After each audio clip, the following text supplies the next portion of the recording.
इस वीडियो में है कक्षा 10वीं का विषय गणित से पाठ 1 जिसका नाम है वास्तविक संख्या। एक्सरसाइज 1.1 में कुल 5 प्रश्न है। पांचों के 5 प्रश्नों को इसी वीडियो में सोल्व करेंगे। सो एक्सरसाइज 1.1 स्टार्ट करते हैं नेक्स्ट पेज से।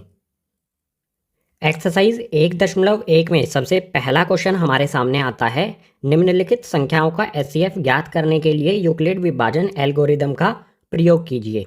जो भी हमें यहाँ पर ये संख्याएं दी गई हैं इनका हमें एचसीएफ ज्ञात करना है, एचसीएफ निकालना है। और कैसे निकालना है? यूक्लिड विभाजन एल्गोरिदम का प्रयोग करते हुए। यूक्लिड विभाजन एल्गोरिदम क्या होता है इसको मैंने भाग 1 परिचय में आपको बताया था। उसी का यूज करते हुए यहाँ पर हम इन दोनों संख्याओं का एचसीएफ ज्ञात करेंगे। ये हमारे क्वेश्चन नंबर 1 का पहला भाग है। इसमें हमें दो संख्याएं दी गई हैं, 135 और 225। जो हमारी बड़ी वाली संख्या होती है, परिचय में मैंने आपको बताया था, बड़ी वाली संख्या को मान लेते हैं a, तो बड़ी वाली संख्या बराबर में हो जाएगा 225। ठीक है। और जो हमारी छोटी वाली संख्या होती है, 135 से छोटी संख्या, इसको मान लेते हैं हम b बराबर में 135। जो हमारी बड़ी वाली संख्या है इसको हमें किस प्रकार से लिखना है? a बराबर में b गुना में q और जमा में r। यही होता है गाइज यूक्लिड डिवीजन एल्गोरिदम, यानी यूक्लिड विभाजन एल्गोरिदम। जो हमारी बड़ी वाली संख्या है हम इसको इस रूप में लिखेंगे। और इस रूप में लिखने के लिए क्या करना होगा? सबसे पहले हमारी बड़ी वाली संख्या लिखो भैया, 2 2 5। इसको हम भाग कर देंगे छोटी वाली संख्या से। छोटी वाली संख्या यहाँ पर है हमारी 135, तो मैं इसे भाग करता हूँ। ये मैंने लिखा 135। 135 को 1 तक लेके जाएंगे तो आएगा यहाँ पर 135। घटाऊंगा मैं 225 में से 135 को तो आ जाएगा 90। हम यहाँ पर ये हमारी जो संख्या है 225, इसको किस प्रकार से लिख सकते हैं? यहाँ पर मैंने लिखा 2 2 5 बराबर में b। b हमारी वो संख्या होती है जिससे हम भाग करते हैं। यहाँ पर हमारा आ जाएगा 135 गुना में q। q यहाँ पर हमारा होगा ये वाली, यहाँ पर जो संख्या होगी उसे हम q कहेंगे। ये आ जाएगा हमारा 1 और जमा में r यानी कि शेषफल। r शेषफल कितना है हमारा? 90। तो यहाँ पर आ जाएगा 90। अब फिर से हम क्या करेंगे? जो हमारा 90 है इसके आगे हम इस तरह से लगाएंगे। और जो इससे हमने पहले भाग किया था, यहाँ पर क्या था हमारा? 135। 135 को यहाँ पर पहुँचा देंगे अंदर। 135 यहाँ पर अंदर आ गया। 90 से इसे भाग कर देंगे। 90 के पहाड़े को 1 तक लेके जाएंगे तो आ जाएगा यहाँ पर 90। 135 में से 90 को घटाएंगे तो आ जाएगा 45। अब हम जो हमारी ये वाली संख्या है 135, इसको किस प्रकार से लिख सकते हैं? यह आ जाएगा हमारा 135 बराबर में 90 गुना में 1। 90 को 1 से गुना किया और शेषफल बचा हमारा 45। तो यहाँ पर लिखता हूँ मैं 90 गुना में 1 जमा में शेषफल 45। बिल्कुल इसी प्रकार से आगे जाएंगे हम, इसमें आगे हल करेंगे। 45 के आगे इस तरह से बना लेते हैं। यहाँ पर अब हमारी कौन सी संख्या आएगी अंदर? हमने 135 को 90 से भाग किया है तो 90 यहाँ पर अंदर आ जाएगा। अंदर 90 लिखेंगे। अब 45 से 90 को भाग करेंगे तो 45 के पहाड़े में 90 कितने पे आता है? 2 पर। 45 को पहाड़े को 2 तक लेके जाएंगे तो आ जाएगा 45 दूनी 90। 90 में से 90 को घटाएंगे तो शेषफल में आ जाएगा 0।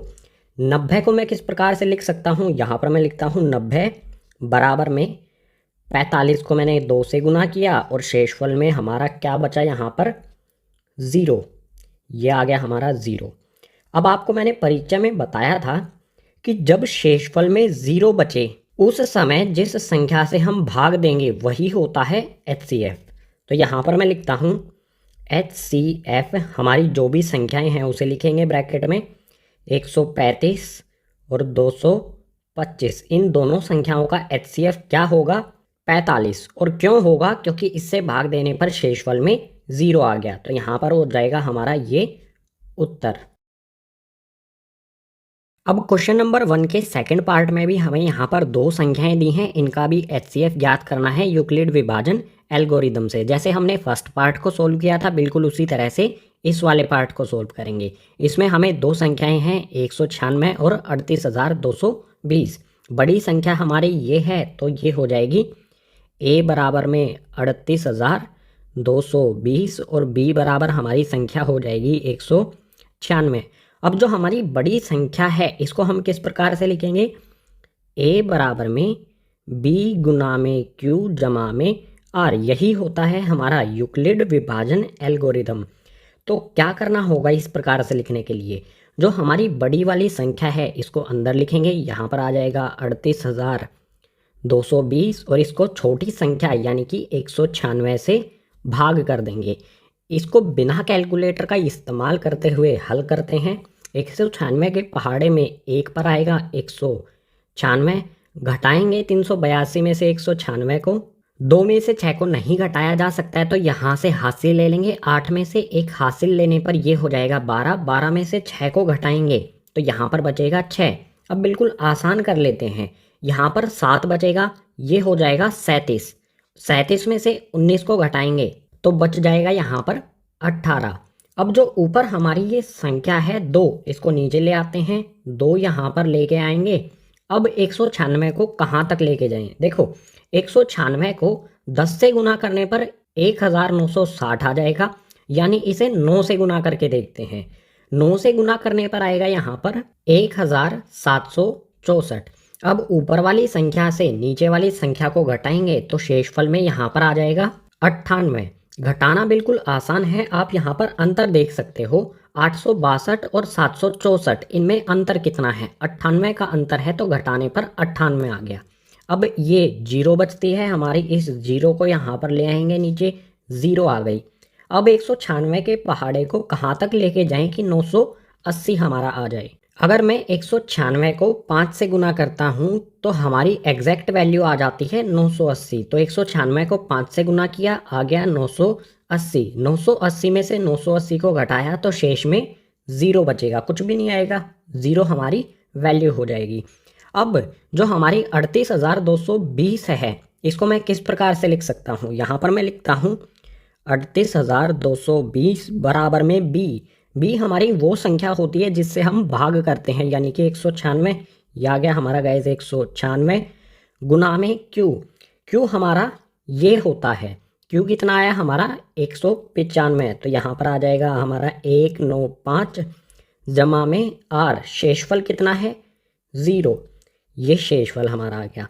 अब HCF क्या होगा, जो हमारी ये दोनों संख्याएं हैं 196 और जो हमारा 38,220, इनका HCF क्या होगा। मैंने आपको बताया कि जब हमारा शेषफल 0 हो जाए उस समय हम जिस संख्या से भाग करेंगे वही हमारा HCF होगा, यानी इन दोनों संख्याओं का HCF क्या हो जाएगा 196। यही हो जाएगा हमारा इस वाले पार्ट का उत्तर। अब क्वेश्चन नंबर 1 का थर्ड पार्ट, जिसमें हमें यहाँ पर ये दो संख्याएं दी गई हैं, इनमें बड़ी वाली संख्या हो जाएगी a और छोटी वाली संख्या हो जाएगी b। अब यूक्लिड विभाजन एल्गोरिदम का यूज़ करेंगे, जो होता है a बराबर में b गुना में q जमा में r। इस प्रकार से हम इन संख्याओं को लिखेंगे। तो हमारी बड़ी संख्या जो है उसको हम भाग करेंगे, हमारी बड़ी संख्या 8 6 7 यानी कि 867, इसको हम भाग करेंगे 255 से। 255 के पहाड़े को मैं 3 तक लेकर जाता हूं तो यह आ जाएगा 765।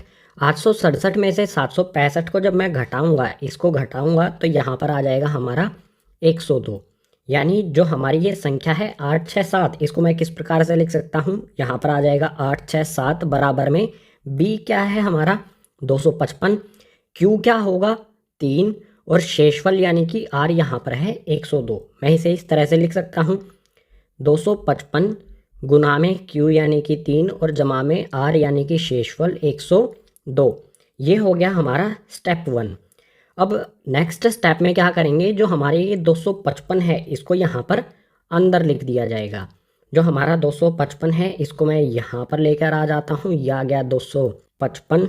इसे हल करने के लिए 102 के पहाड़े को 2 तक लेकर जाऊंगा, 102 को 2 से गुना करने पर आ जाएगा 204। 255 में से 204 को मैं घटाऊंगा तो हमें मिलेगा 51, यानी हमारी जो ये संख्या है 255, इसे मैं किस प्रकार से लिख सकता हूँ 255 बराबर में 102 गुना में 2 और जमा में शेषफल कितना बचता है हमारा 51। ठीक है, बिल्कुल इसी प्रकार से यहाँ पर हमने 102 से भाग किया है। अब इस 102 को हम अंदर लिखेंगे, यहाँ पर आ जाएगा हमारा 102। 51 के पहाड़े में क्या 102 आता है, 51 को अगर मैं 2 से गुना करूँ तो आ जाएगा 102। 102 में से 102 को घटाएंगे तो शेषफल में आ जाएगा 0। जो हमारी ये संख्या है 102, इसको मैं किस प्रकार से लिख सकता हूँ? यहाँ पर आया 102 बराबर में क्या लिखेंगे हम? 51 गुना में 2 बराबर में, सॉरी बराबर नहीं, जमा में 0। जिस स्टेप में हमारा r यानी कि शेषफल 0 हो जाए उस समय हम जिस भी संख्या से भाग करेंगे वही होता है हमारा HCF। यानी यहाँ पर मैं लिख सकता हूँ HCF, जो हमारी दो संख्याएं हैं 8, 6, 7 और 255, इनका HCF क्या हो जाएगा? 51, और यही हो जाएगा हमारा उत्तर। इस तीसरे भाग के साथ क्वेश्चन नंबर 1 हो जाता है कंप्लीट। अब क्वेश्चन नंबर 2 को करते हैं नेक्स्ट पेज पर। क्वेश्चन नंबर 2 इसमें दिया है, दर्शाइए कि कोई भी धनात्मक विषम पूर्णांक 6q जमा 1, 6q जमा 3 या 6q जमा 5 के रूप का होता है जहां q कोई पूर्णांक है।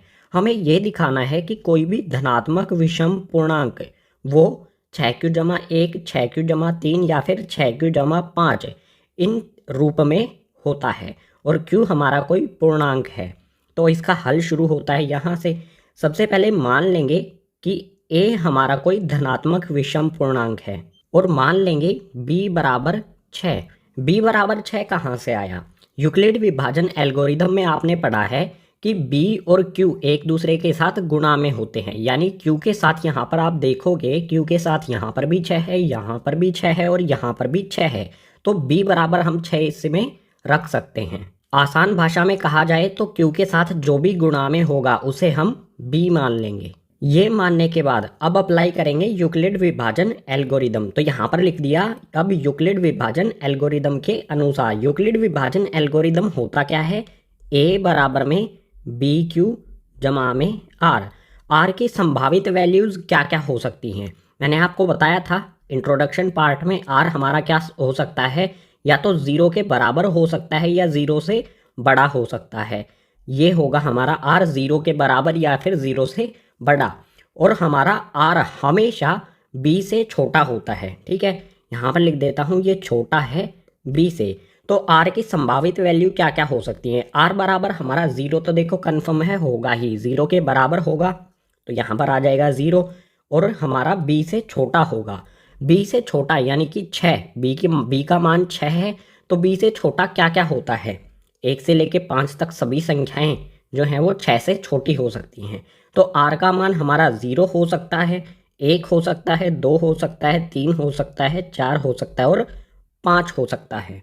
अब r बराबर 0, 1, 2, 3, 4, 5 इनको अलग अलग हम यूक्लिड विभाजन एल्गोरिदम इस रूप में लिख देंगे। अगर हमारा r बराबर 0 है तो यूक्लिड विभाजन एल्गोरिदम के अनुसार क्या बनेगा?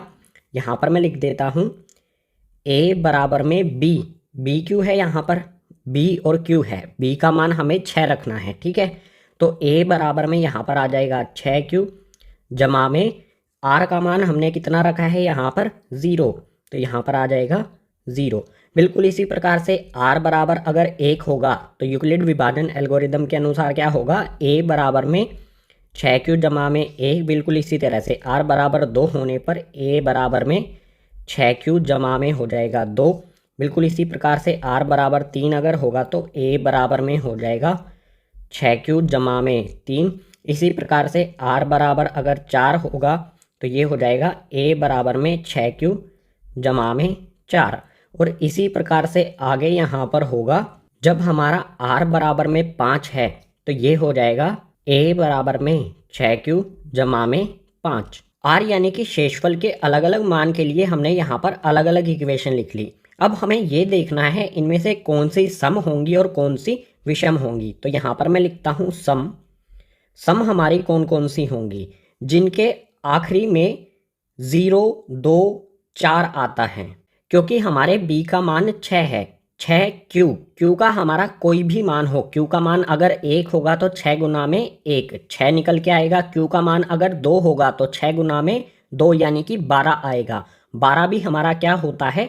सम संख्या होती है। सम संख्या में अगर हम 0 ऐड करें, 0 जोड़ें तो वो हमारी सम संख्या ही रहेगी।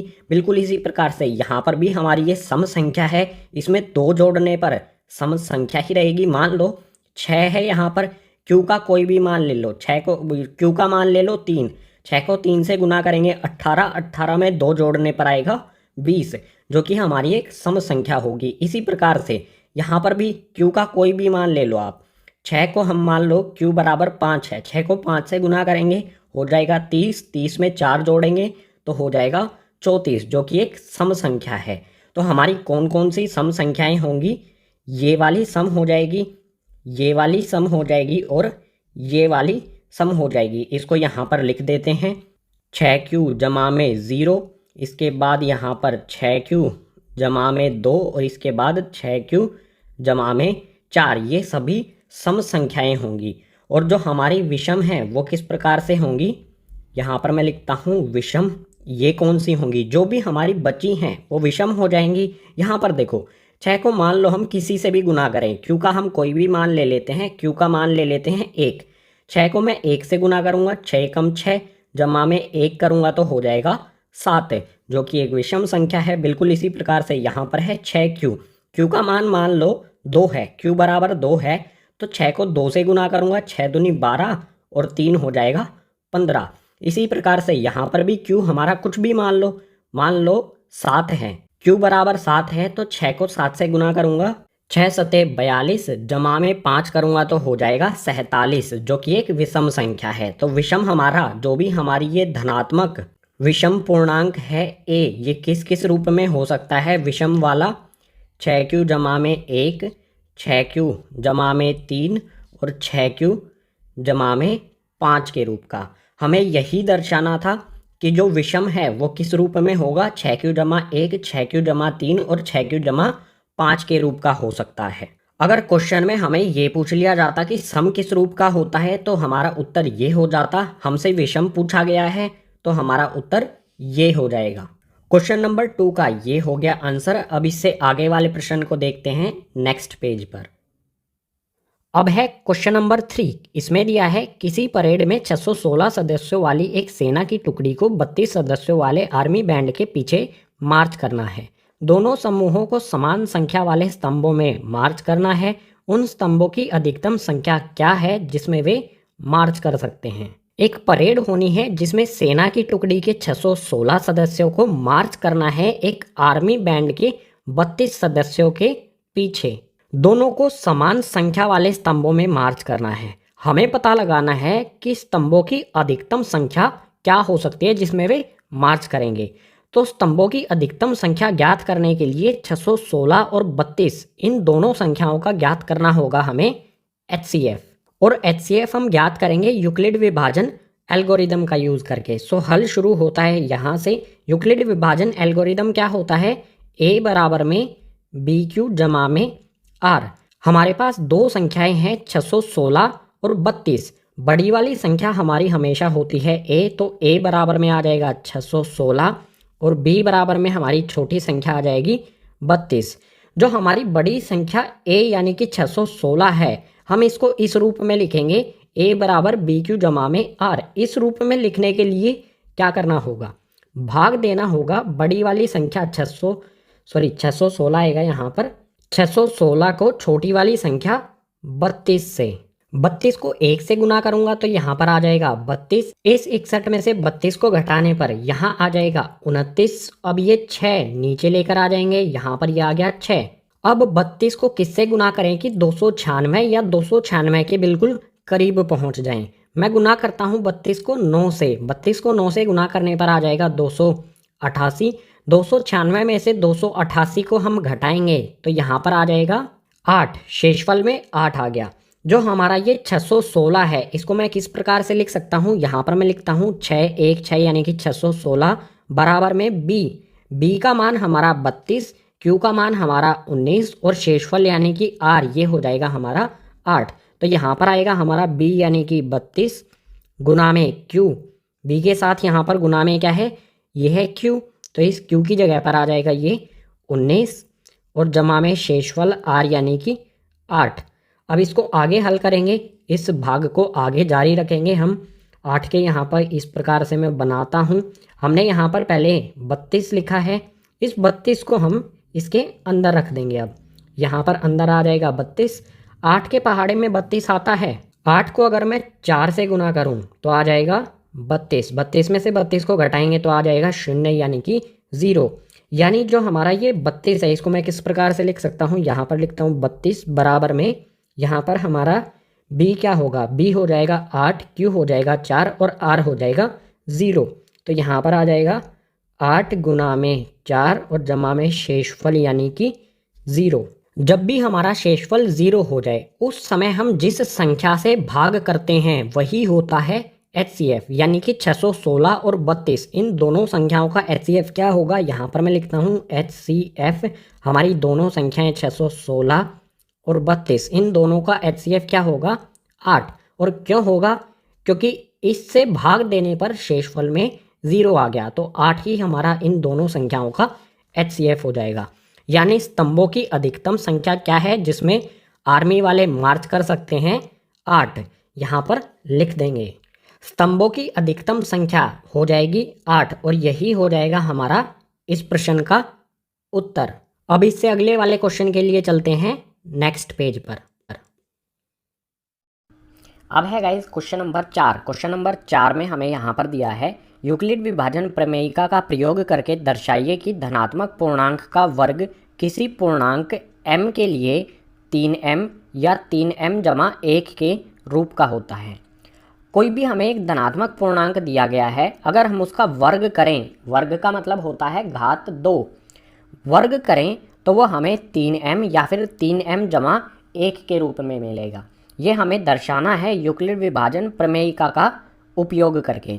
सो बिल्कुल आसान सा है, इसका हल शुरू होता है यहाँ से। सबसे पहले जो भी हमारा धनात्मक पूर्णांक है इसको मान लेंगे। माना a हमारा कोई धनात्मक पूर्णांक है और में हमें क्या करना है, a हमारा कोई धनात्मक पूर्णांक हो गया और b बराबर में मान लेंगे हम जो भी हमारी m के साथ वैल्यू दी गई है। देखो यहाँ पर m के साथ गुणा में है 3 और यहाँ पर भी m के साथ गुणा में है 3, तो b का मान हम 3 रख लेंगे। b बराबर हो जाएगा हमारा 3। अब यूक्लिड विभाजन प्रमेयिका क्या कहती है, a बराबर में BQ जमा में r, ये यूक्लिड विभाजन प्रमेयिका होती है। इसमें r का मान क्या होगा हमें पता लगाना होगा। r का मान क्या क्या हो सकता है, r के मान के लिए कंडीशन क्या होती है, बिल्कुल आसान सी कंडीशन होगी, r 0 के बराबर होगा और 0 से बड़ा होगा, सिंपल सी कंडीशन है, और b से छोटा होगा। इस कंडीशन के अनुसार r के क्या क्या मान हो सकते हैं। सबसे पहला मान तो हो जाएगा 0, r 0 के बराबर हो सकता है, यहाँ से हम क्लियर कंक्लूजन निकाल सकते हैं, निष्कर्ष निकाल सकते हैं। और b से छोटा होगा, b का मान अगर 3 है तो r 3 से छोटा क्या क्या होता है, 1 होगा और 2 होगा, तो r का मान हमारा 0 हो सकता है, 1 हो सकता है और 2 हो सकता है। r के हमारे 3 संभावित मान यहाँ पर हमने लिख दिए हैं। अब r की हर एक वैल्यू के लिए हम अलग अलग इक्वेशन बनाएंगे। सबसे पहली कंडीशन होगी, हमारा सबसे पहला केस होगा जब हमारा r का मान 0 है। r का मान 0 होगा तो हमारी इक्वेशन क्या बनेगी, इक्वेशन बनाने का मतलब है जो यूक्लिड विभाजन प्रमेयिका है इसमें वैल्यू पुट करना। r की वैल्यू पुट करनी है और हमें b की वैल्यू पुट करनी है। b की वैल्यू हर जगह पर 3 करनी है और r की वैल्यू कंडीशन को देखते हुए, हमारे फर्स्ट केस में r की वैल्यू 0 है तो हम 0 पुट करेंगे। तो बिल्कुल आसान है, इक्वेशन क्या बनेगी हमारी, जब r हमारा 0 है, a बराबर में BQ, इस b की जगह पर हम रखेंगे b का मान 3, लिख देता हूँ यहाँ पर b की जगह आ जाएगा 3। q का मान हमें पता नहीं है तो इस q की जगह पर q हमारा एज इट इज़ आ जाएगा, q की जगह पर q ही रख देंगे और जमा में r, और इस वाले r की जगह पर r का मान 0 रख देंगे। ठीक है, तो यहाँ पर आ जाएगा 0। बिल्कुल इसी तरह से सेकंड केस बनेगा हमारा, यहाँ पर लिखता हूँ सेकंड केस। सेकंड केस में r का मान रख लेते हैं हम 1, 0 के लिए हमने लिख दिया, यहाँ पर 0 के लिए इक्वेशन बना दी। अब r का मान 1 होगा तो इक्वेशन क्या बनेगी, बिल्कुल आसान है, a बराबर में BQ, या b का मान हमारा 3, q हमारा ऐसा का ऐसा, जमा का निशान लगाएंगे, जमा के निशान के बाद यहाँ पर है r, इस r का मान अब हम क्या रखेंगे, यहाँ पर है r का मान 1 तो जमा में आ जाएगा 1। ये हमारी सेकंड कंडीशन हो गई। अब थर्ड कंडीशन देखते हैं। थर्ड कंडीशन में हम r का मान रखेंगे 2, यानी कि 2, r बराबर में 2 है तो हमारी इक्वेशन क्या बनेगी, a बराबर में 3q जमा में r, यानी कि 2, r का मान यहाँ पर 2 है तो हमने यहाँ पर 2 रख दिया। अब इन तीनों कंडीशन का हम वर्ग करेंगे। हमें क्या बोला गया है, धनात्मक पूर्णांक का वर्ग करने पर। वर्ग क्या होता है, स्क्वायर करना, स्क्वायर यानी कि घात 2 लगाना, ठीक है। यहाँ पर मैं a का स्क्वायर करूँगा, a का मैंने घात 2 लगाई, यहाँ पर ये मैंने वर्ग किया, घात 2 लगाई। अगर a पे मैंने वर्ग लगाया तो इसका जो मान है इस पे भी वर्ग लगेगा, बिल्कुल आसान सी बात है। तो यहाँ पर ऐसे ब्रैकेट लगा के इसका वर्ग कर देता हूँ। सबसे पहले हम फर्स्ट केस को ही सोल्व करते हैं, पहले इस वाले पार्ट को सोल्व करते हैं, उसके बाद सेकंड और थर्ड केस को देखेंगे। थोड़ा सा इसे ऊपर करता हूँ। यहाँ पर बिल्कुल आसान हमारे लिए होगा, ए स्क्वायर हमारा ए पे ए की घात 2, या फिर कह सकते हैं ए का वर्ग हमारा ऐसा का ऐसा आ जाएगा, बराबर का निशान लगाएंगे। यहाँ पर है 3q जमा में 0, 3q में 0 जोड़ने पर क्या होगा, कोई अंतर नहीं आएगा, उतना ही रहेगा। तो ब्रैकेट के अंदर आ जाएगा यहाँ पर 3q और इसका वर्ग ऐसा का ऐसा। आगे सॉल्व करते हैं, ए स्क्वायर बराबर में 3q, जो वर्ग है उसे हम कहते हैं स्क्वायर। यहाँ पर मैं 3q नहीं लिखूँगा, इसे हल करना है। 3 का वर्ग करेंगे, 3 का वर्ग करने का मतलब होगा 3 को 3 से गुना कर देना। 3 को 3 से गुना करेंगे तो आ जाएगा 9। इसके बाद इसका q का भी यहाँ पर वर्ग हमें करना पड़ेगा। q का वर्ग कितना होगा, q के लगा देंगे हम स्क्वायर, यानी कि q की घात 2 लग जाएगी। आगे इसे सोल्व करेंगे तो 9 में से हम क्या कॉमन ले सकते हैं। देखो क्वेश्चन की तरफ ध्यान से देखो, क्वेश्चन में हमें क्या चाहिए है, 3 हमें चाहिए है। 9 से हम 3 उभयनिष्ठ ले सकते हैं, इस 9 से हम 3 कॉमन ले सकते हैं, यानी उभयनिष्ठ ले सकते हैं। 3 मैं कॉमन ले लूँगा तो मेरे पास बचेगा क्या, ब्रैकेट लगाता हूँ। देखो इस 9 में से मैंने 3 कॉमन ले लिया, उभयनिष्ठ रख लिया, तो 3 के पहाड़े में 9 कब आता है, 3 बार में। यहाँ पर आ जाएगा 3, एक सेकेंड गाइज, यहाँ पर आ जाएगा 3, और इसके बाद जो हमारा ये q की घात 2, ये ऐसा का ऐसा आ जाएगा। ये लिख दिया मैंने q की घात 2, ब्रैकेट कर दिया बंद, बराबर का निशान लगाऊंगा। यहाँ पर 3 हमारा ऐसा का ऐसा आ जाएगा। जो ब्रैकेट के अंदर हमारा 3q की घात 2 है, इसको मैं मान लूँगा m, ठीक है। इस पूरे ब्रैकेट की जगह पर मैं लिख दूँगा m, ये लिख दिया मैंने m। हमने क्या दर्शाना था कि हमारा कोई भी धनात्मक पूर्णांक है, अगर हम उसका वर्ग करें तो वो 3m के रूप का होगा, या फिर 3m जमा 1 के रूप का होगा। यहाँ पर 3m तो आ गया, 3m जमा 1 भी हमें चाहिए है, तो उसके लिए हम सेकंड कंडीशन को सोल्व करेंगे। इसको नीचे सोल्व करूँगा, यहाँ पर लिख लेता हूँ। सेकंड कंडीशन में हमारी इक्वेशन क्या है, सेकंड केस, इसमें हमारी इक्वेशन है a बराबर में 3q जमा में 1, वर्ग करते हैं, वर्ग यानी कि घात लगाएंगे 2। अगर a पे लगाया है तो इसकी वैल्यू पर भी लगेगी घात 2। यहाँ पर बिल्कुल आसान हम फॉर्मूला लगा सकते हैं, a जमा b इसका वर्ग। इसका फॉर्मूला क्या होता है, a का वर्ग जमा में 2ab, उसके बाद जमा में b का वर्ग। आसान सा फॉर्मूला है, कक्षा 9वीं में आपने इसे पढ़ा है। तो इसी फॉर्मूले को अप्लाई कर देंगे यहाँ पर, ये बिल्कुल इसी रूप में है, a जमा b और इसका वर्ग। इसको इस रूप में लिख देंगे, a इस एक्सपेंडेड वाले रूप में लिख देंगे, इस वाले रूप में। तो हमारी वैल्यू क्या आएगी भैया, ये आ गया हमारा 3q, इसका वर्ग करेंगे, जमा का निशान लगाएंगे, 2 आ जाएगा। फॉर्मूले में वैल्यू पुट करना आसान है, कक्षा 9वीं में आपने ये सारी चीज़ें सीखी हैं। तो 2 आ जाएगा। 2 के बाद यहाँ पर क्या है, a यानी कि 3q और b यानी कि 1, ये आ जाएगा। उसके बाद फिर से जमा का निशान लगाएंगे, आखिरी में यहाँ पर है b का वर्ग। b का मान कितना है, 3q हमारा ये a है, और ये है जमा के बाद b, यानी कि 1 का यहाँ पर करेंगे वर्ग। अब इसे हल कर लेंगे।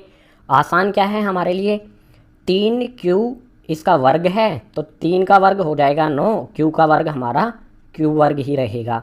जमा में इसे हल करेंगे, देखो आसान है। सबसे पहले संख्याओं को गुना कर लो, 2 को 3 से गुना करूँगा हो जाएगा 6, 6 को 1 से गुना करूँगा तो भी ये 6 ही रहेगा, 6 आ जाएगा। बचेगा यहाँ पर क्या, ये वाला q बचेगा, इसको ऐसा का ऐसा यहाँ पर लिख देंगे, जमा का निशान लगाएंगे। यहाँ पर है 1 का वर्ग, 1 को 1 से ही गुना करेंगे तो हमारा 1 ही आएगा। अब देखो स्टार्टिंग में हमारी जो ये वैल्यू हैं, ये वाली जो 2 टर्म हैं, इनमें से हम 3 कॉमन ले सकते हैं, 3 उभयनिष्ठ रख सकते हैं। तीन उबेनिस्ट ले लेते हैं इनमें से, तीन मैंने उबेनिस्ट लिया, ब्रैकेट लगाते हैं, ब्रैकेट के अंदर बचेगा क्या, 9 में से मैंने 3 उबेनिस्ट लिया तो बचेगा क्या, 3 के पहाड़े में 9 कितने पे आता है, 3 पर। ये और क्यू का वर्ग हमारा ऐसा कैसा आ जाएगा, जमा का निशान लगाऊंगा। यहाँ पर है 6 क्यू, इसमें से मैंने 3 उबेनिस्ट ले लिया, यानी 3 के पहाड़े में 6 कब आता है, 2 पर, और क्यू हमारा ऐसा का ऐसा आ जाएगा, ब्रैकेट लगा देंगे। बचा क्या हमारा, जमा का 1, इसको यहाँ पर ऐसा का ऐसा लिख देता हूँ, यह आ गया हमारा जमा का 1। बराबर का निशान लगाएंगे, 3 आ जाएगा। जो भी हमारा यहाँ पर ब्रैकेट के अंदर है इसको हम मान लेंगे m। अब आप कहोगे कि m होता क्या है, इसे भी बताता हूँ। ये आ जाएगा हमारा m, पूरे ब्रैकेट की जगह पर लिख दिया मैंने, इस पूरे ब्रैकेट की जगह पर मैंने m लिख दिया। इसके बाद बचा क्या, जमा का 1, इसको यहाँ पर ऐसा का ऐसा लिख दूंगा, 3m जमा 1 आ गया हमारा। जो भी हमारा ये m है, चाहे यहाँ पर हमने रखा है m, चाहे यहाँ पर हमने m रखा है इस वाली वैल्यू की जगह पर, इस m को हम कहेंगे धनात्मक पूर्णांक। ये हमारा कोई भी धनात्मक पूर्णांक हो सकता है। देखो 3q का वर्ग ये हमारा एक धनात्मक पूर्णांक है, तो इसकी जगह पर हम m रख सकते हैं। बिल्कुल इसी प्रकार से 3q का वर्ग जमा में 2q, ये भी हमारा एक धनात्मक पूर्णांक है, इसकी जगह पर हम m रख सकते हैं। इसमें कोई भी डाउट नहीं होना चाहिए। यहाँ पर मैं लिख देता हूँ, ये फर्स्ट वाले केस में हमारा m बराबर में आएगा 3q का वर्ग, जो कि क्या है, एक पूर्णांक है।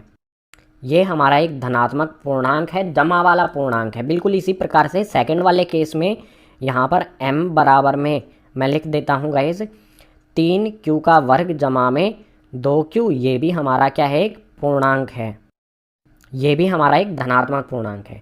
अभी हमें देखो हमारा 3m आ गया और 3m जमा 1 आ गया, लेकिन अभी भी हमें थर्ड केस को सोल्व करना पड़ेगा, देखना पड़ेगा कि भैया 3m और 3m जमा 1 के अलावा तो हमारा कोई उत्तर नहीं आ रहा है। तो तीसरे केस में हमें इक्वेशन दी है a बराबर में 3q जमा 2, इसको यहाँ पर लिख लेता हूँ और हल करता हूँ। ये लिखता हूँ गाइज मैं थर्ड केस। यहाँ पर हमें इक्वेशन क्या दी थी, a बराबर में 3q जमा में 2, आई थिंक यही थी ना। हाँ, यहाँ पर देखो 3q जमा में 2, ये थर्ड केस है हमारा। इसका भी हम क्या करेंगे, वर्ग करता हूँ। यहाँ पर मैं a का वर्ग करूँगा तो इसकी वैल्यू का भी हो जाएगा वर्ग। इस पे भी हम यही फॉर्मूला लगाएंगे, a जमा में b, इसका वर्ग करने पर फॉर्मूला क्या बनता है, a का वर्ग जमा में 2ab और जमा में b का वर्ग।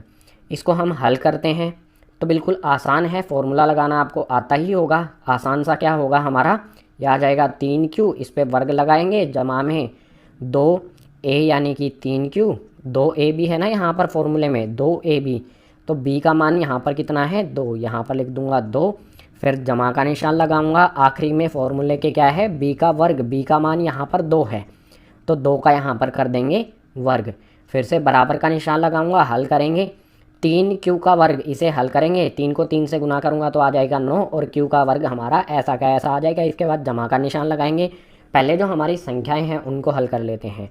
2 को 3 से गुना करूँगा, 2 तिया 6, 6 को 2 से गुना करूँगा तो आ जाएगा 12, यहाँ पर आ जाएगा 12। बचा हमारा यहाँ पर ये वाला q है, तो q हमारा ऐसा का ऐसा आ गया। इसके बाद जमा का निशान लगाएंगे। यहाँ पर है 2 का वर्ग, 2 का वर्ग यानी कि 2 को 2 से गुना करना, 2 को 2 से गुना करने पर आ जाएगा 4, तो यहाँ पर आ गया ये 4। आगे इसे हल करेंगे। स्टार्टिंग में जो हमारी यहाँ पर ये चीज़ें दी गई हैं, नहीं अभी कॉमन नहीं लेंगे, स्टार्टिंग वाली चीज़ें अभी मत देखो, अभी कॉमन नहीं लेंगे, हमें यहाँ पर थोड़ा सा दिमाग का इस्तेमाल करना होगा। मैं लिखता हूँ, ध्यान से देखो, 9q का वर्ग जमा में 12q जमा में 3 जमा 1। मैंने क्या किया, ध्यान से देखो, जो ये 4 है मैंने इसको इस प्रकार से लिख दिया 3 जमा 1। 3 को 1 में ऐड कर दें, 3 और 1 को अगर हम जोड़ दें तो ये 4 बन जाता है। यहाँ पर ये 4 बन जाता है 3 और 1 जोड़ने पर। तो 4 को मैं इस प्रकार से लिख सकता हूँ 3 जमा में 1, मैंने इसको इस प्रकार से लिख दिया। अब स्टार्टिंग वाली हमारी ये 3 टर्म जो हैं, इनमें देखो 3 कॉमन लिया जा सकता है, 3 उबेनिस्ट लिया जा सकता है, ले लेते हैं। 3 उबेनिस्ट लेने पर बचेगा क्या, देखो 9 में से 3 उबेनिस्ट लिया है, या फिर कह सकते हैं 3 के पहाड़े में 9 आता है 3 पर, q का वर्ग हमारा ऐसा का ऐसा, जमा का निशान लगाएंगे। यहाँ पर है 12q, 3 के पहाड़े में 12 आता है 4 पर, q हमारा ऐसा का ऐसा।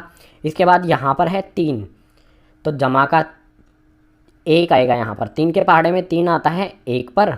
इसके बाद देखो इस वाले 3 की जगह पर आ जाएगा 1, क्योंकि 3 में से हमने 3 को ही उभयनिष्ठ ले लिया। 3 के पहाड़े में 3 कब आता है? 1 पर, ये आ गया। आखिरी में बचा यहाँ पर जमा का 1, ब्रैकेट बंद करके इसको लिख देंगे, ये आ गया जमा का 1। यहाँ पर हमारा क्या होगा? m बराबर में जो भी ब्रैकेट के अंदर है उसको हम m मान लेंगे। m बराबर में ये तीसरे केस के लिए हमारा m का मान आया है 3q का वर्ग जमा में 4q जमा में 1। ये हमारा क्या है? ये हमारा कोई भी एक पूर्णांक है, धनात्मक पूर्णांक, ठीक है। यहाँ पर आप धनात्मक पूर्णांक भी लिख सकते हो। अब ये हमारा m का मान है, तो इसे हल करना बिल्कुल आसान है। 3 हमारा एज इट इज़ आएगा। जो हमारे ब्रैकेट के अंदर संख्याएं हैं, ये वाली संख्या जो है हमारी, जिसको अंडरलाइन किया गया है, ये हो गया हमारा m, और जमा का 1 हमारा एज इट इज़। ये वाला जमा का 1 हमारा ऐसा का ऐसा आ जाएगा। तो आपने देखा r के 3 अलग अलग मान के लिए हमने फर्स्ट, सेकंड और थर्ड केस को जब हल किया तो हमारे मान क्या आए हैं? या तो हमारा 3m आया है या फिर 3m जमा 1 आया है। आप देख सकते हो यहाँ पर फर्स्ट केस को हमने सोल्व किया तो आया 3m, सेकंड केस को सोल्व किया तो आया 3m जमा 1, और यहाँ पर भी थर्ड केस को सोल्व किया तो यहाँ पर भी 3m जमा 1 आ गया। तो आखिरी में यहाँ पर मैं लिख सकता हूँ धनात्मक पूर्णांक का वर्ग 3m या 3m जमा 1 के रूप का होता है। यही हमें दर्शाना था और यही हमने दर्शा दिया है तीनों केसेस को हल करके। सो क्वेश्चन नंबर 4 हो गया हमारा कंप्लीट। अब नेक्स्ट पेज पर देखते हैं क्वेश्चन नंबर 5 को। अब है guys question number 5। Question number 5 में हमें यहाँ पर दिया है यूक्लिड विभाजन प्रमेयिका का प्रयोग करके दर्शाइए कि धनात्मक पूर्णांक का घन 9m जमा 1 या 9m जमा 8 के रूप का होता है। कोई भी धनात्मक पूर्णांक हमें दिया गया है, अगर हम उसका घन करें, घन यानी कि घात, पावर उसकी 3 लगाएं, तो हमें 9m जमा 1 या 9m जमा 8 के रूप में हमारा उत्तर मिलेगा। ये हमें दर्शाना है और यूक्लिड विभाजन प्रमेयिका का यूज़ करके, इस्तेमाल करके। तो इसका हल शुरू होता है यहाँ से। सबसे पहले मान लेंगे कि a हमारा कोई धनात्मक पूर्णांक है और b बराबर, b का मान हमें क्या रखना चाहिए? m के साथ गुना में यहाँ पर 9 दिया गया है, यहाँ पर भी 9 दिया गया है और यहाँ पर भी 9 दिया गया है। आप कहोगे b बराबर 9 रख लो, लेकिन 9 रखने पर ये क्वेश्चन बड़ा हो जाएगा। तो b का मान क्या रखा जाए? कोई भी ऐसी संख्या हम रख सकते हैं जिसके पहाड़े में 9 आता है। 3 के पहाड़े में 9 आता है, तो b बराबर हम 3 यहाँ पर रख सकते हैं। b बराबर हम 3 भी रख सकते हैं और b बराबर हम 9 भी रख सकते हैं। 3 हम इसलिए रख रहे हैं क्योंकि 9 रखने पर क्वेश्चन हमारा बड़ा हो जाएगा। अब एक सीधी सी बात हमें यहाँ पर अप्लाई करनी है यूक्लिड विभाजन प्रमेयिका। यूक्लिड विभाजन प्रमेयिका क्या होती है? a बराबर में bq जमा में r, और r का हमारा मान क्या होता है? r 0 से बड़ा होता है और 0 के बराबर होता है और b से छोटा होता है। ये कंडीशन अप्लाई होती है r यानी कि शेषफल के लिए। अब r हमारा क्या क्या हो सकता है? मैं यहाँ पर लिखता हूँ r बराबर में r का मान क्या क्या हो सकता है। सबसे पहला तो देखो r 0 के बराबर का होगा तो 0 हो जाएगा। उसके अलावा क्या क्या मान हो सकते हैं? r b से छोटा होता है, b का मान 3 है, तो b से छोटी छोटी कौन सी वैल्यूज़ बचेंगी? 0 के अलावा हो जाएगा हमारा 1 और हो जाएगा 2। ये r की संभावित वैल्यूज़ हो सकती हैं। अब इन r की संभावित वैल्यूज़ के लिए हम इस तरह की एक अलग अलग इक्वेशन बना लेंगे। r जब हमारा 0 हो, जब हमारा 1 हो, जब हमारा 2 हो। तो यहाँ पर मैं लिखता हूँ r बराबर 0। इसके लिए हमारी इक्वेशन क्या बनेगी? मैं यहाँ पर लिखता हूँ a बराबर में b, यहाँ पर हमारा क्या है? bq जमा में r। तो b का मान हमें हमेशा रखना है 3, ठीक है। तो यहाँ पर आ जाएगा हमारा 3, q हमारा एज इट इज़ और जमा में r का मान कितना है? यहाँ पर 0 के लिए लिख रहे हैं, तो r हो जाएगा हमारा 0। बिल्कुल इसी तरह से जब हमारा r बराबर में 1 हो, ये हमारा फर्स्ट केस है, ये वाला हमारा फर्स्ट केस है, यहाँ पर लिखता हूँ फर्स्ट, ठीक है। इसी तरह से सेकंड केस है ये हमारा, ये हो गया हमारा सेकंड केस जब हमारा r का मान 1 है। तो इस कंडीशन में हमारी इक्वेशन क्या बनेगी? इक्वेशन क्या हो जाएगी हमारी, a बराबर में 3q जमा में r का मान अब हमारा हमने कितना लिया है 1, तो यहाँ पर r की जगह पर आ जाएगा 1। बिल्कुल इसी तरह से हमारी थर्ड कंडीशन आएगी। थर्ड कंडीशन में, थर्ड यानी कि तीसरी कंडीशन में r बराबर रखेंगे हम 2। हमने यहाँ पर r के 3 मान रखे हैं ना, 0 1 2, 0 यहाँ पर रखा, 1 यहाँ पर रखा। अब 2 के मान के लिए हमारी इक्वेशन क्या बनेगी, a बराबर में 3q जमा में r यानी कि 2। ये हमारी 3 इक्वेशन बनती हैं। अब इन तीनों इक्वेशन का हमें घन करना है। क्वेश्चन में हमें घन करने के लिए बोला गया है। तो सबसे पहले फर्स्ट वाले केस को देखते हैं। इस वाले पार्ट को सबसे पहले सॉल्व करते हैं, a का घन करते हैं। तो यहाँ पर मैंने लिखा a का घन यानी कि a पे मैंने पावर यानी कि घात लगा दी 3। ये जो यहाँ पर मैंने 3 लगाया है, घात लगाई है 3, इसी का अर्थ होता है घन। a का घन किया, बराबर में यहाँ पर बराबर का साइन लगाऊंगा। बराबर में यहाँ पर क्या है, 3q जमा में 0। 3q में हम 0 जोड़ देंगे तो कितना हो जाएगा, 3q ही रहेगा। और हमने यहाँ पर a पे घात लगाई है 3, तो 3q जो है हमारा इस पे भी घात लगेगी, जितनी हमने a पे लगाई है उतनी ही a के मान पे भी लगेगी। सो यहाँ पर भी आ जाएगा 3। अब इसे सोल्व करेंगे। 3q की घात है यहाँ पर, 3q की घात 3 यानी कि घन कर दिया हमने इसका। सोल्व करने पर क्या होगा, 3 की घात 3। जब इसे सोल्व करेंगे तो यहाँ पर आ जाएगा, 3 को 3 से ही आपस में मल्टीप्लाई करेंगे 3 बार। 3 को 3 से मल्टीप्लाई करेंगे, गुना करेंगे तो आ जाएगा 9। 9 को 3 से गुना करेंगे तो आ जाएगा 27। 3 की घात 3 ये हो जाएगा 27, और q पर घात 3 लगेगी तो आ जाएगा q, और यहाँ पर ये 3 एज इट इज़। अब यहाँ पर हम क्या कर सकते हैं, 27 के पहाड़े में 9 के पहाड़े में 27 आता है, हमें क्या चाहिए, 9 चाहिए है। तो इसमें से 27q की घात 3, इसमें से हम 9 कॉमन लेंगे। 9 के पहाड़े में 27 आता है, तो यहाँ पर मैं 9 लिख लेता हूँ। कितने पर आता है, 3 पर। 9 3 27, और q हमारा एज इट इज़, इसकी घात 3 एज इट इज़, ब्रैकेट कर देंगे बंद। जो ब्रैकेट के अंदर हमारा मान आया है 3q घात 3, इसको मान लूँगा मैं m, ठीक है। यहाँ पर कोमा लगा के लिखता हूँ, m बराबर में 3q की घात 3।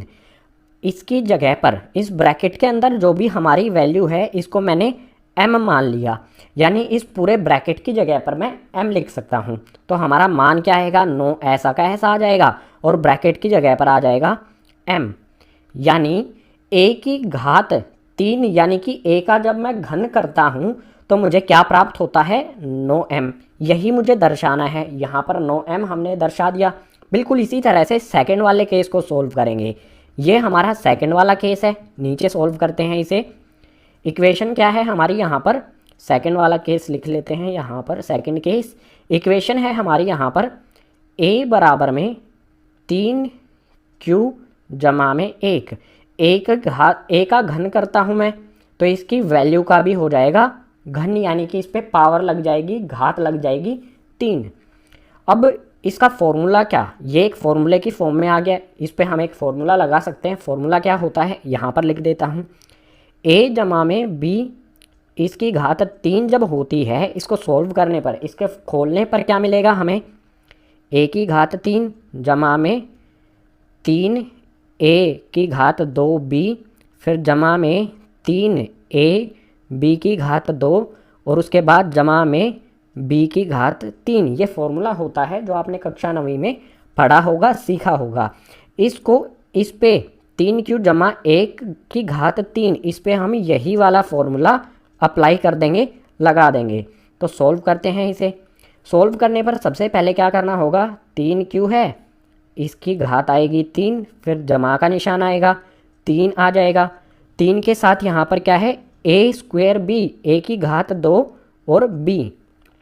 तो यहाँ पर a हमारा है 3q, ब्रैकेट लगा के लिखता हूँ यहाँ पर 3q, इसकी घात होगी 2।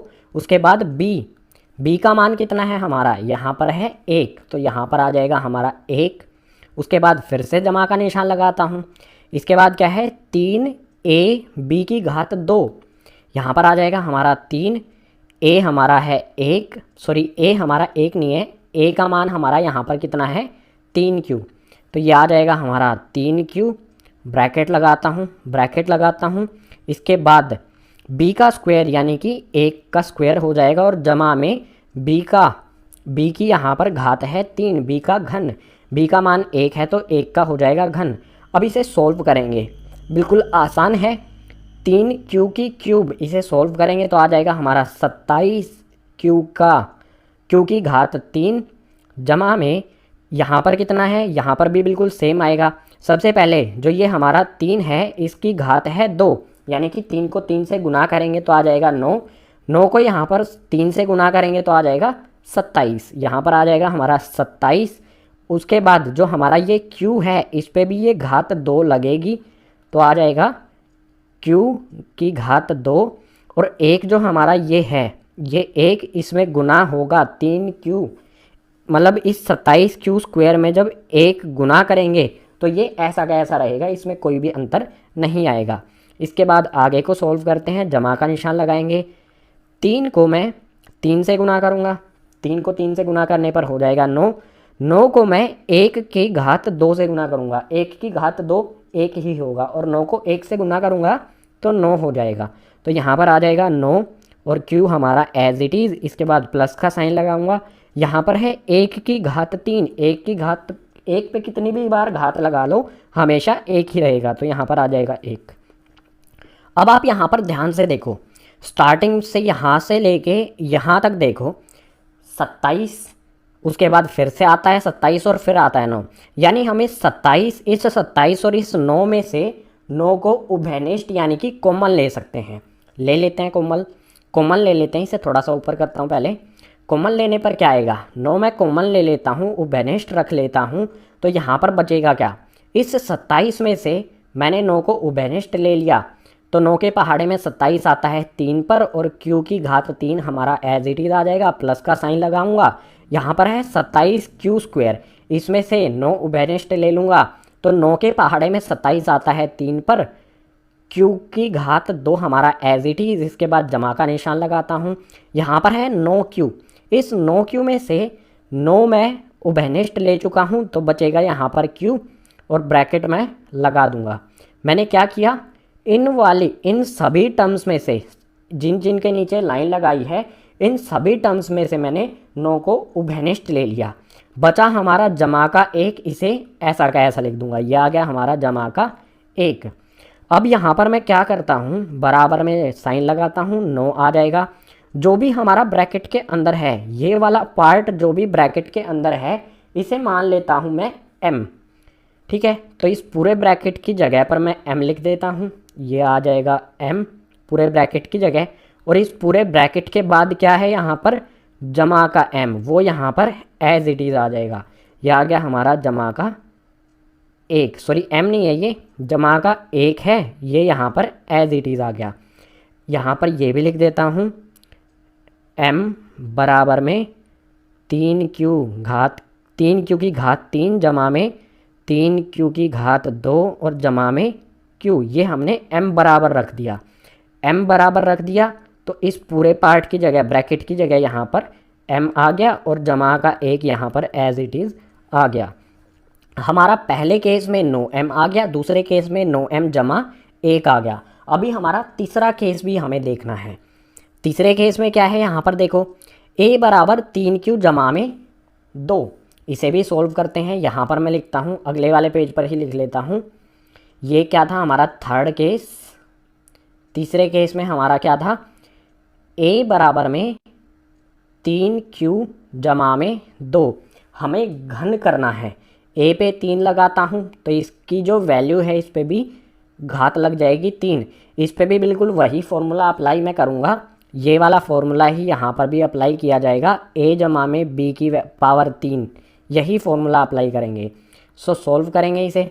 तो सबसे पहले क्या करना है, फॉर्मूला आपको अप्लाई करना आता ही होगा ना। इस पर कर देता हूँ प्लस में, यहाँ पर लिखता हूँ मैं 3, इसके बाद ब्रैकेट में आ जाएगा 3q, इसकी घात लगा देंगे 2, इसके बाद आ जाएगा यहाँ पर गुना में 2, फिर से जमा का निशान लगाऊंगा, यहाँ पर आ जाएगा 3, ब्रैकेट के अंदर आ जाएगा 3q, इस पर कोई घात नहीं लगेगी, अब घात लगेगी 2 पे। इसके बाद जमा का निशान लगाऊंगा। आखिरी में क्या करना है, हमें जो हमारा b होता है, b का मान होता है, उसकी घात 3 करनी होती है, यानी कि आ जाएगी 2 की घात 3। सोल्व करते हैं इसे। 3q है, इसकी घात 3 है, 3 की घात 3 क्या होता है 27, और q की घात 3 हमारी एज इट इज़। जमा का निशान लगाऊंगा। यहाँ पर इस 3 की घात 2 है, तो 3 को 3 से गुना करने पर आ जाएगा 9, 9 को 3 से गुना करेंगे तो आ जाएगा 27, उसके बाद 27 को इस 2 से गुना करेंगे तो आ जाएगा 54, यहाँ पर आ जाएगा 54, और इसके बाद बचता क्या है, यहाँ पर ये वाला q बचता है, इस q की घात ये 2 होगी तो आ जाएगा q का स्क्वायर, यानी कि q की घात 2। इसके बाद जमा का निशान लगाता हूँ। यहाँ पर देखो, सबसे पहले 2 की घात 2, 2 को 2 से गुना करेंगे आ जाएगा 4, 4 को इस 3 से गुना करूँगा तो हो जाएगा 4 तिये 12, 12 को इस 3 से गुना करूँगा तो आ जाएगा 36, तो यहाँ पर आ जाएगा हमारा 36। इसके अलावा बचा क्या है, ये वाला q बचा है, तो इस वाले q को यहाँ पर एज इट इज़ लिख देंगे, ये आ गया हमारा q। जमा में 2 की घात 3, 2 को 2 से ही आप 2 को आपस में 2 से ही 3 बार गुना करना है, 2 दूनी 4, 4 दूनी 8, तो इस 2 की घात 3 की जगह पर आ जाएगा 8। अब क्या करना है, देखो 9 के पहाड़े में कहाँ तक संख्याएं आती हैं, 9 के पहाड़े में 27 भी आता है, 9 के पहाड़े में 54 भी आता है, 9 के पहाड़े में 36 भी आता है। तो इन शुरुआत वाली 3 टर्म्स में से मैं 9 उभयनिष्ठ यानी कि कॉमन ले लूँगा। यहाँ पर मैं 9 कॉमन लूँगा, बचेगा क्या गाइज, यहाँ पर 9 के पहाड़े में 27 कितने पे आता है 3 पे, उसके बाद q की पावर 3 यानी कि q की घात 3, ये हमारा एज इट इज़ आ जाएगा। इसके बाद जमा का साइन लगाऊंगा। यहाँ पर है 54, 9 के पहाड़े में 54 कितने पे आता है, 9 के पहाड़े को 6 तक लेकर जाने पर आएगा 54, तो यहाँ पर 9 उभयनिष्ठ लेने के बाद यहाँ पर आ जाएगा 6, और जो हमारा q की घात 2 है ये एज इट इज़ आ जाएगा।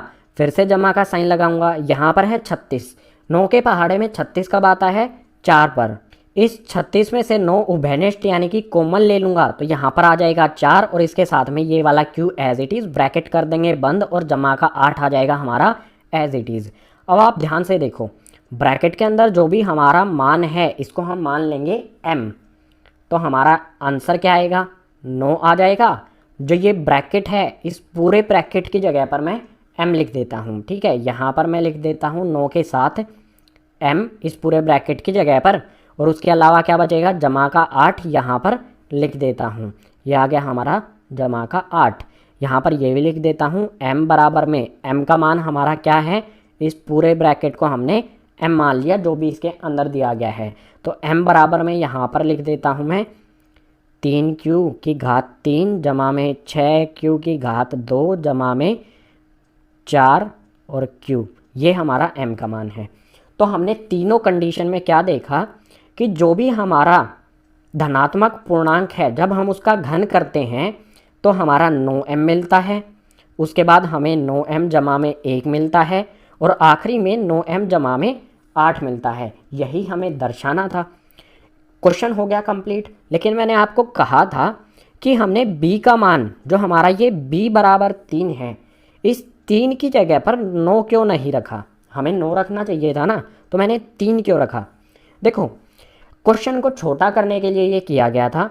यहाँ पर 9 है, 3 के पहाड़े में 9 आता है, तो यहाँ पर हम 3 रख सकते हैं। मान लीजिए जहाँ पर भी हमें 9 दिया गया है, यहाँ पर हमें अगर 4 दिया होता तो उस 4 की जगह पर हम 2 रख सकते थे, क्योंकि 2 के पहाड़े में 4 आता है, ठीक है। इस तरह से हम क्वेश्चन को छोटा कर सकते हैं। अगर मान लो यहाँ पर मैं 3 की जगह पर 9 रखता तो हमारा r का मान कितना हो जाता, 0 1 2 3 4 5 6 7 8 तक हमारा मान जाता, और 8 या 9 हमारे केस बनते। अभी हमारे r के 0 1 और 2 ये हमारे मान थे, तो सिर्फ हमारी 3 ही कंडीशन हुई। अगर r का मान 8 तक जाता तो हमारी कुल 9 कंडीशन होती, 9 केस बनते, और क्वेश्चन बहुत ज़्यादा बड़ा हो जाता।